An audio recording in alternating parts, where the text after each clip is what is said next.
Hi, my name is Catherine Grace, author of The Bike Hike, and I'm going to read to you today Chapter 1, The First Day of Third Grade. I don't have any friends to walk to school with me, Karita Green whined, hurrying to the kitchen table Monday morning. Everyone had already started eating. Oatmeal? Yuck! It's good, 4-year-old Katrina said. Get food, Letitia said. Her family called her Tisha. She was 3. We're always moving, Karita said. We have to go wherever the military sends your father, her mother said. That is why we left Korea. Karita, her father said, you're really going to like it here in New Mexico. I bet I won't, she said. But she was glad when they came back to the United States. Something very embarrassing had happened to her on the last day of school. Dad, could you please drop me off at the corner? Jeremy asked. I want to be early on my first day of 7th grade. I'm ready. I don't want to miss my plane, their father said, standing up from the table. Let's go, son. Goodbye, ladies. I'll see you in 2 days. They left. Karita ate the middle part of her toast, leaving the crust. I don't want to be early. I want to ride the bus like we did in Korea. We live too close to the schools for bus transportation, her mother said. I know you'll have a great day. You look so pretty in your new yellow dress. We had fun shopping for school clothes, didn't we? Karita nodded. I'm going to wear something different every day. She smiled and finished eating. Then she picked up her backpack, said goodbye, and gave her mother a big hug. Karita took a deep breath and headed for school. When the school bell rang, the students entered the classroom. Karita chose a seat in the back. She wondered if her classmates could see her heart pounding. Good morning. Welcome to 3rd grade. My name is Mrs. Pearl, the teacher said. She had hazel eyes, a thin nose, little ears, and light brown hair. I am so happy to have you in my class. I know you'll enjoy doing homework as much as I love giving it. She laughed. Everyone else groaned. This year you'll have fun learning cursive writing, your multiplication tables, spelling words. Karita noticed the boy sitting next to her. He slid down in his chair. Then he leaned forward, crossed his arms on the desktop, and put his head down. His eyes closed. Mrs. Pearl told the children about herself. After she read the class rules, she said, Now I will take attendance. Please stay here when I call your name. Victor Alvarez. She paused. Victor Alvarez, are you here today? A rumpled up paper sailed through the air and hit the sleeping boy in the head. He sat up. Karita leaned in the aisle and saw Brandon Bricker, a boy whose head was shaved in the back and on the sides. She thought his spiked red hair on the top of his head looked like grass growing. He gave her a mean look. Victor must be absent, the teacher said. I'm here, Victor called out. Victor's a sleepyhead, Brandon teased.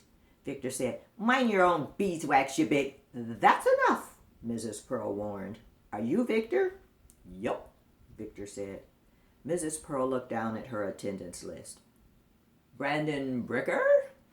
Brandon stood up and blew a big bubble that popped in his face. The gum stuck on his chin. Everyone laughed. Were you listening when I read the class rules? I said no gum in class. Mrs. Pearl pointed to the trash can. Brandon had a goofy grin on his face. Mrs. Pearl walked to the board and picked up a piece of chalk. She drew a circle about the size of a quarter and returned to her seat. When someone disrupts the class, that person may be asked to place their nose in the circle.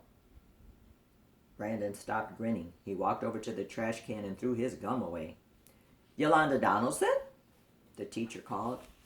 Here I am, Yolanda said. She was short and had 3 braids in her black hair.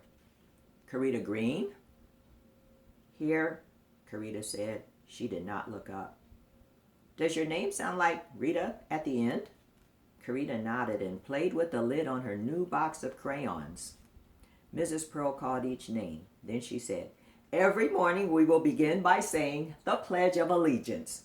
Then we will have a few quiet moments. Let's stand and face the flag." After the children recited the Pledge of Allegiance, it was silent. Karita saw some of her classmates looking around. She saw others folding their hands together with their eyes closed. It looked like they were praying, so she said a prayer too. Their first assignment was to use their paint sets and draw a picture about their summer vacation. While they worked quietly, Mrs. Pearl walked around the room admiring their pictures. When everyone had finished, the teacher said, "I put your names in this box." "Are we going to play a game?" Leon Walker asked. "Nope. When I pull your name, you get to share your masterpiece. Who will be the first lucky student?" She covered her eyes with one hand, ruffled the slips in the box with her other hand, and pulled out a name. "Victor, come on up." "His polka dot tie looks funny," Brandon said. "My mom made me wear it," Victor said. Mrs. Pearl said, "I like your colorful tie." She smiled at Victor. Her smile faded when she looked at Brandon and pointed at the circle on the board. He sat up straight in his seat. Victor dashed down the aisle with his picture. When he turned around, he opened his mouth and gave a gigantic smile. Everyone noticed he had 2 teeth missing. There was a space on each side of his top 2 front teeth. Victor shook his hair out of his face and held up his picture. "This is a picture of me in bed." The children laughed. "Every morning I stayed in bed until 10 o'clock. Victor flipped his picture to the other side. It showed a boy on a bicycle. "I would eat breakfast, ride my bike, then play. Eat lunch, ride my bike, and play again. Eat dinner, ride my bike, and then play some more." "Hey, Victor," Brandon said, "you forgot to draw your training wheels." "Training wheels are for babies," Victor said, staring at Brandon. Then he looked at the rest of the class and smiled. "That's my report. Thank you. Thank you." He bowed twice and grinned, sticking his tongue back and forth through the empty spaces where his teeth were missing. Everyone laughed again, except Karita. She decided that she would not let anyone find out about her secret. She bit her lip as she remembered a bicycle race in Korea. She had felt so embarrassed. Mrs. Pearl cleared her throat. She shook the box and pulled a name. "Karita, you'll be next." "Class, Karita is new to our city. Her father is in the military, and they left the United States to go overseas. Overseas means they had to fly over the seas. Get it?" No one laughed. "My records show you just returned here from Korea. I hope you will share some of your experiences with us one day." The children turned in their seats and looked at Karita. She stared straight ahead. "Come up and share your picture, Karita." Karita's brown hair was braided close to her scalp in thin, tight rows called cornrows. Beautiful beads dangled on the end of each braid, clicking together as she walked to the front of the room. Brandon stuck his leg out in her path. She quickly took a gigantic leap over his leg and almost fell into his desk. Everyone was quiet. Mrs. Pearl ordered, "Brandon, get up here right now and put your nose in the circle and apologize." Brandon said, "Sorry." He crossed his fingers behind his back. Then he went to the board. He leaned forward and put his nose in the circle. The board was cold. Classmates giggled. Victor called, "You look funny poking out." Mrs. Pearl said, "I can make another circle." "Sorry," Victor said quickly. Karita faced the class. "My name is Karita Green." She held up her picture. "This is Lotte World. It's an indoor amusement park in Korea. My family went there this summer on the subway. We drove bumper cars, rode on a merry-go-round, and rode in a gigantic balloon." Karita had labeled her pictures. The best part of all was the big roller coaster. I rode on it 5 times. It was fantastic. That was a good report, Mrs. Pearl said. You may be seated. We have another student who lived overseas. Melinda Perkins has lived in the province of Holland. Her father is a doctor. Melinda, will you raise your hand? Karita tried to peek at Melinda without being seen. Her eyes looked blue and her hair was yellow. Melinda was smiling at Karita. Melinda waved. Karita was surprised. She waved back. She was glad she was not the only new person. Mrs. Pearl told Brandon to take his seat. As he walked away from the board, there was a roar of laughter. There were 2 holes that were wet on the board where he had been breathing. He looked at Karita. Chalk was smeared on his nose. She was trying hard not to laugh, but she was grinning. He gave her a mean look. She did not care. It was funny. Everyone else was laughing. Then she laughed along with the rest of the class. Settle down. It was not that funny. Clean your nose, Brandon, Mrs. Pearl said. Class, put your papers away. 2 more students will give their oral reports after lunch. Near the end of the day, Mrs. Pearl picked partners for everybody.